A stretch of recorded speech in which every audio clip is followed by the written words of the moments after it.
తోటి కార్పొరేటర్లకు టీఆర్ఎస్ నాయకులకు మీ అందరికీ తెలుసు. గతంలో మీ వీడియో క్లిప్లు ఉన్నాయి, పేపర్లో రాసి ఉన్నాయి. 4.5 సంవత్సరాల ముందు ఫిర్యాదుగూడ మున్సిపల్ కార్పొరేషన్ ఎంత డెవలప్ అయిందో, ఈ రోజు ఎంత డెవలప్ అయిందో మీ అందరికీ తెలుసు, మాకన్నా ఎక్కువ.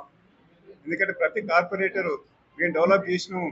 గతంలో కేసీఆర్ సార్ గవర్నమెంట్లో మా మాజీ మంత్రి మల్లారెడ్డి గారి ఆధ్వర్యంలో, మా కేటీఆర్ సార్ ఆధ్వర్యంలో, జక్క వెంకరెడ్డి గారి ఆధ్వర్యంలో మంచి పనులు చేసుకుంటూ, మంచి పార్కులు కట్టుకుంటూ, డే బై డే నీళ్ళు ఇచ్చుకుంటూ, మంచి రోడ్లు వేసుకుంటూ, ఇవన్నీ చేసుకుంటూ గతంలో బాగా చేసామని చెప్పుకుంది మేమే.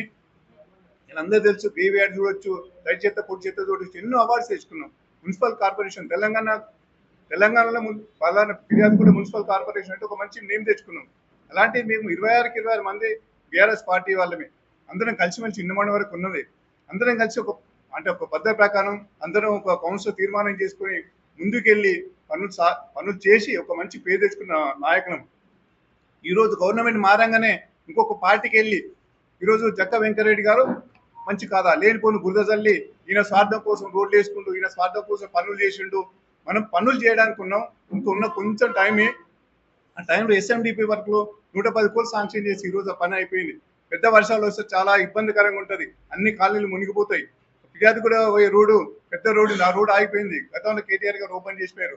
ఆ రోడ్డు తీసుకురండి, మీ గవర్నమెంట్ ఉంది, మీరు కొట్లాడి డబ్బు తీసుకురండి.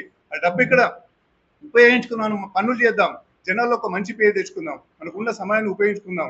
ఈ రోజు గతంలో మీరు చూస్తున్నారు, 2-3 నెలల నుంచి ఎలక్షన్లు కోడ్ ఉంది మనం పనులు చేయలేకపోయినాం.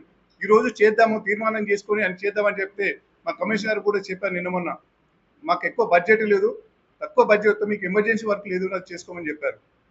దాన్ని కూడా మేము ఓకే అని చెప్పాం. ఈరోజు ఆ తీర్మానం చేస్తా అంటే లేదు మేమే ఉన్నాం, మెజార్టీ సభ్యులం ఉన్నాము, మేము చెప్పింది మేము చేతులు లేపుతూనే మీకు పనులు సాంక్షన్ లేకపోతే కావద్దని చెప్పి ఈరోజు కావాలని దాన్ని తీర్మానం చేయకుండా ఆపినారు. దాన్ని లేనిపోని గొడవలు సృష్టించి ఈరోజు పూర్తి పనులు లేకుండా ఓన్లీ బోనాల పండేది ఇంకొక విషయం రాగానే వంశవీర్ తోడు రాగానే దాన్ని ఆపి నానా గొడవలు చేసి ఈరోజు ఏది కాకుండా చేసినారు. మీటింగ్ పోస్ట్పోన్ చేసినారు. అంటే సమస్యల గురించి మాట్లాడకుండా కావాలని గొడవ వేసి అక్కడ జరగకుండా చేసినారు. దీనివల్ల నష్టపోయేది ఎవరు? మనం రేపు పొద్దున్న జనాలకి ఏం సమాధానం చెప్పుకోగలుగుతాం, ఏ పనులు చేస్తామని చెప్పుకోగలుగుతాం? మన ప్రతి డివిజన్లో సమస్యలు ఉన్నాయి. ఎప్పుడో 2 సంవత్సరాల ముందు రోడ్లు కానీ డ్రైనేజ్ పనులు కానీ శాంక్షన్ అయినవి కూడా ఉన్నాయి. ఆ పనులు ఇంకా పెండింగ్లో ఉన్నాయి. ఇప్పుడు చేయాల్సిన అవసరం ఉంది మనకు. చేయకుండా ఈరోజు దాన్ని జరుపుకుంటూ వెళ్ళిపోతే మనకు ఇబ్బంది జరిగేది మనకే. రేపు పొద్దున జనాలకు వెళ్ళి మనం ఏ విధంగా వెళ్తామో ఒకసారి గుర్తు చేసుకోవాలి. అందరం కలిసి పనులు చేసుకుంటూ పోలేదు తప్ప నిన్న చూస్తున్నాం, మేము వెళ్ళి ఎంఆర్ఓ మేడం గారి ఖాళీ వివరంగా చెప్తున్నాం, వీళ్ళకి పర్మిషన్లు ఉన్నాయి, చాలా పేదవాళ్ళు ఇల్లు కట్టుకుంటారు, వద్దు మేడం కూలగొట్టదని చెప్తున్నాం. జస్ట్ ఒక 2-3 నిమిషాలనే పోలీసు వారు వచ్చేసి రాని అక్కడ పెట్టేసి తీసుకెళ్లి మమ్మల్ని ఎక్కడ కూడా తిప్పుకుంటూ గట్కేస్తారు. ఒక 5 గంటలు కూర్చోవడం జరిగింది. ఏం తప్పు చేసామని మేము పేద ప్రజలకు కొట్లాడుతున్న వాస్తవంగా మా దగ్గర టైల్స్ చేసే 2 అన్నదమ్ములు 110 గజాలు కొనుక్కునే వ్యక్తులు, అందులో ఇంకొక మేస్త్రులు ఉన్నాడు, ఇంకొక బేకరీ పెట్టుకున్న వాళ్ళు ఉన్నారు. చిన్న పనులు చేసుకుంటూ రూపాయి సంపాదించుకుంటూ ఈ రోజు వాళ్ళు ఇల్లు కట్టుకున్నారు. ఇల్లు కట్టుకుని గృహప్రవేశం చేసే సమయం ఇంకొకరైతే గృహప్రవేశం చేసుకుని ఇంట్లో ఉన్నారు. అలాంటి వ్యక్తులను బయట పంపించి జేసీ పెట్టి కూలగొట్టాల్సిన అవసరం ఏమొచ్చింది? నిన్న మన దాకా గత 20 సంవత్సరం నడుస్తుంది. గవర్నమెంట్ కాదని చెప్పేసి పర్మిషన్ ఎవరు ఇచ్చారు? ఎంఆర్ఓ ఆఫీస్ చెక్ చేయకుండా ఇస్తారా?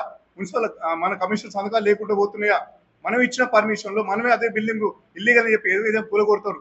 ప్రతి ఎంఆర్ఓ వచ్చి చెక్ చేస్తారు, ఇది అంటే ఏ ల్యాండ్, క్లియర్ ల్యాండా, ఎఫ్టీఎల్ కింద వస్తుందా ఏదని చెప్పేసి వాళ్ళు స్పష్టంగా చెప్తేనే మున్సిపల్ కమిషన్ ఇక్కడ మనం ఆఫీస్లో పర్మిషన్ ఇవ్వడం జరుగుతుంది. గవర్నమెంట్ మీద ఉంది కనుక ఫండ్స్ తీసుకురండి, ముందు పనులు చేసుకుంటూ వెళ్దాం. ఇంతేగాని మన మీద మనం పోటీ పడుకుంటూ ఒకరి మీద ఒకరు అబద్ధాలు చెప్పుకుంటూ కాలం గడిపితే కరెక్ట్ కాదు. ఇది పేదవాళ్ళకి కాపాడాల్సిన బాధ్యత మన అందరికీ ఉంది. ఇంకా డెవలప్ చేసే అవసరం ఉంది కనుక ఇదందరూ అర్థం చేసుకోండి. మా మేయర్ గారు ఖచ్చితంగా 5 సంవత్సరాలు ఉంటాం. మేము